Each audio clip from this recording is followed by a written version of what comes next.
అదే ఆ ప్రూఫ్స్ అన్ని ల్యాప్టాప్లోనే ఉంచాను. ఎవరు డిలీట్ చేశారో తెలియదు కానీ డిలీట్ చేసేశారు.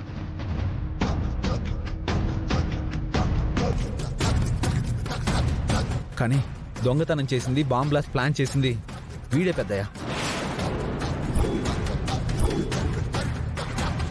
కాదని చెప్పి ఒక్క మాట చెప్పమానండి. ఆధారం లేకుండా అలా ఎలా అరెస్ట్ చేస్తారు సార్?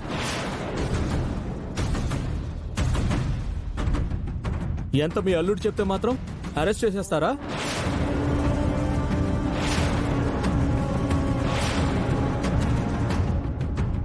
ఏంటి సార్ సైలెంట్ అయిపోయారు?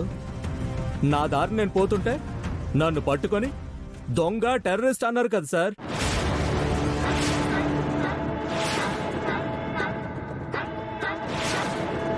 నేను కాదు మొర్రో అని మొత్తుకున్నా నా మీద చేయి కూడా చేసుకున్నారు కదా సార్. ఇప్పుడు ప్రూఫ్స్ లేవని చాలా ఈజీగా చెప్పేస్తున్నారు. మరి ఇప్పుడు నాకు జరిగిన అవమానం సంగతి ఏంటి సార్? ఇదే మాదిరి మీకు జరిగితే మీరు ఊరుకుంటారా సార్? రేయ్, ఎక్కువ మాట్లాడుతున్నావు.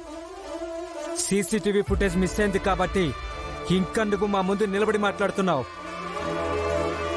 అవి దొరికాయో అప్పుడుంటుంది నీకు.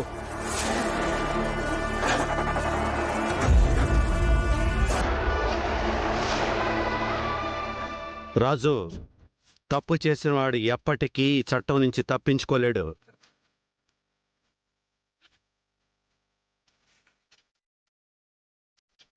తప్పు చేస్తే శిక్ష పడక తప్పదు. వెళ్ళు.